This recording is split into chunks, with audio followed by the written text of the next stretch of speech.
Rasulullah SAW satu kali bersabda, ya, di orang-orang itu pada salat sunnah di masjid, lalu Nabi menyampaikan, "Sallu ayyuhan nasi fi buyutikum." Hei orang-orang, kata Rasulullah, ayo cepat salat di rumah aja, di rumah. Ya. Fa inna afdhala salatil mar'i fi baitihi illa al-maktubah. Salat yang terbaik yang dilakukan oleh setiap orang itu lebih bagus di rumahnya, kecuali salat yang fardu, salat wajib. Ya. Di salat sunnah, ya, dari hadis ini sebaiknya dilakukan di mana? Di rumah. Ya. Adapun salat fardu sebaiknya dilakukan di mana? Di masjid melalui hadis ini. Ya. Ya Rasulullah, apakah qobliyah saja? Ya. Apakah qobliyah saja? Tidak. Ternyata ba'diyah juga sebaiknya dilakukan di rumah. Hadis dari Jabir yang ini bin Abdullah. Ya. Hadis dari Jabir bin Abdullah. Kata Rasulullah sallallahu alaihi wasallam, "Idza qada ahadukumus shalah fi masjidihi, idza qada ahadukumus shalata fi masjidihi." Kalau seseorang telah menunaikan salat fardu di masjidnya, perhatikan, sudah salat fardu di masjidnya, maka tunaikan, bahasa hadisnya, faj'al fi baitihi nasiban min salatih. Ya. Maka jadikan sisa salatnya itu di rumahnya.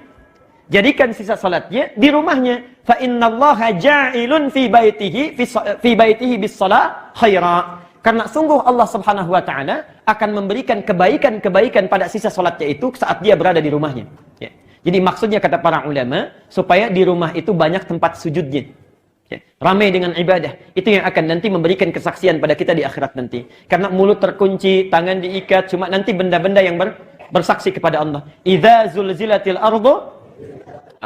Kemudian wa akhrajatil ardu wa qala al insanu, ayat keempatnya, yauma idzin tuhadditsu.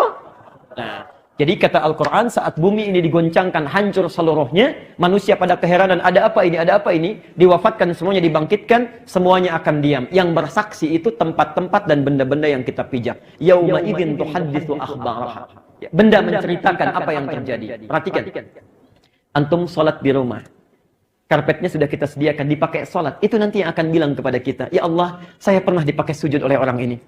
Tanggal sekian, bulan sekian, jam sekian. Ya. Masya Allah. Jadi jangan hanya ramaikan di masjid, rumah pun ramaikan. Ya. Karena itu ada saran dari para ulama, ini saran sangat bagus, Bu, ya. Pak, kalau Anda memiliki sesuatu yang baru, pakai dulu untuk kepentingan Allah. Supaya mudah hisabnya. Misal, kita beli baju baru ini, Masya Allah, ya. Kemudian setelah digunakan, gunakan dulu untuk Allah. Pakai dulu sholat, ya. Pakai sholat. Supaya saat ditanya dalam hisab itu, ringan jawabnya. Hei, dari mana rezeki yang kamu pakaikan itu untuk beli pakaian? Ya Allah, Engkau maha tahu, Engkau bisa melihat dan mengetahuinya dengan pasti. Rezekinya saya dapatkan dari si A yang sangat halal. Dan Engkau ketahui itu. Kemana Engkau gunakan? Ya Allah, pertama kali saya gunakan itu adalah untuk menyembahmu. Dan Engkau paling tahu kapan waktunya, kapan saya gunakan, dengan keadaan apa saya gunakan itu. Masya Allah, ringan. Kita kadang terbalik. Ibu kalau pakai baju baru, dapat baru, digunakan apa dulu?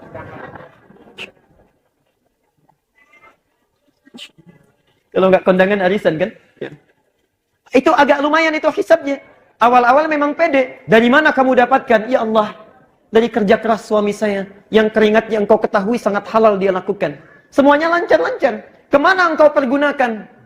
Kondangan, ya Allah, pertama kali. Nah, itu persoalan, ya. Soalan itu. Baik. Lihat.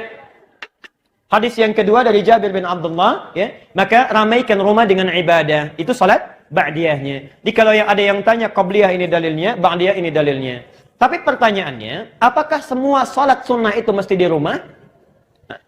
Baik. Ditakhsis oleh Nabi, dikhususkan. Lihat pernyataannya, jangan berhenti di sini, ya. Rahmakallah. Jangan berhenti di sini. Kalau Anda cuma baca 1-2 hadis saja, akan diambil kesimpulan berarti semua salat sunnah itu mesti di rumah.